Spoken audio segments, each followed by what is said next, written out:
allegations, and then somebody's going to say that the burden of proof lies on the person who accuses. He who alleges then must prove that this is the case before we now start going down that rabbit hole.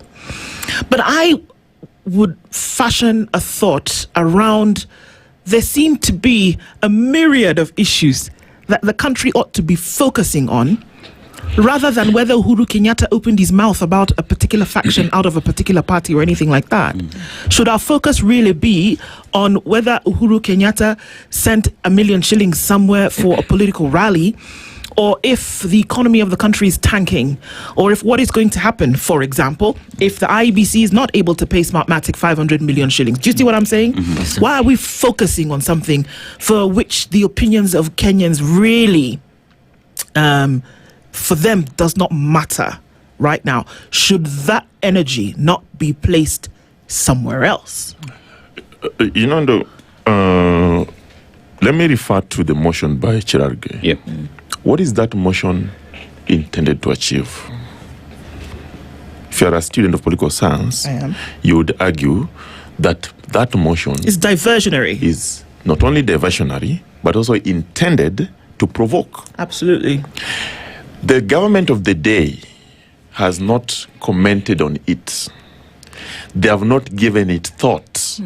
They have not said anything to support that motion. In any case, though, for such a motion to be tabled, the initiation of that motion must start from the National Assembly, not in the Senate. So you can already see that, and that motion must be supported by not less than 2/3 of the members of the National Assembly. Have you seen it in the National Assembly? No. However, Cherargei, as a politician and a legislator, he is free to do whatever he's doing. And that's why my argument, and somebody who supports this government, I have maintained that that motion violates the provision of Article 38. In fact, it violates the provision of Article 151.3 that says that those benefits shall not be varied to the disadvantage of the former president. That's the law. So if they are varied in a manner that disadvantages him, then it is not right. Because those are basic human rights. It is a Bill of Rights. Now, why is this happening? You have asked, are there not other important things that we can do? For sure, there are many important things. We have got issues of housing, issues of SHA, issues of corruption, issues of youth unemployment, very many, that legislators should put more of their time to ensure that they address those issues of concern to the people. However, politicians have a way of stirring emotions. They have a way of engaging people in parliament and outside parliament. In my view, this motion is null and void ab initio. It doesn't even exist because no one is going to give it a thought. However, President Kenyatta, former president, there are certain things he has done that, in my view, makes him look, partisan in politics. Like what? Like, for example, he has made it clear as a former president that for him, he will support a different candidate. It is right, and that is constitutional. But in the lens of politics, you expect a president that, being in that office previously, understands the challenges of the country and would easily be consultative and offer advice to the current regime, whether he supports them or not, because as a patriotic Kenyan guided by the national values and principle of governance, he is bound by that. Number 3, former President Kenyatta has made it clear that the young people must fight for their country.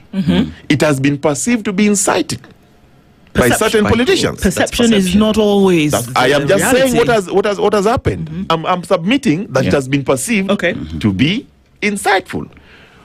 Number 4, the former president has been seen with President Ruto several times. He has been seen, he has been spotted inside State House, walking around. Yes. I want to believe that was consultative. I want to believe that was advisory. So, my argument will remain that no one, absolutely no one, can deny President Kenyatta those rights. However, we must call him out like any other politician when he do certain things that, in our view, as the political class, in our view, as Kenyans, does not go well with what we believe in. Okay. I give you an example. I strongly believe that the president must be presidential whether you retire or remain in office. And therefore, to preserve the dignity and neutrality of a president, there are certain things you must not say. And even if you say them, you must say them in context.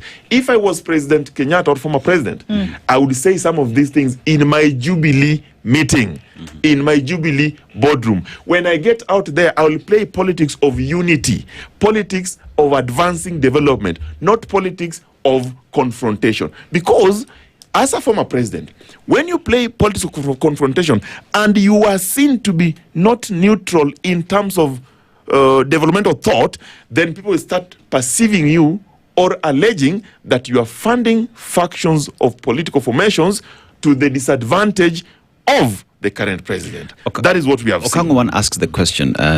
We have come to you, Manje. Sure. There has been allegations that Uhuru Kenyatta has been funding the Linda Mwananchi faction and other political parties to destabilize the current regime.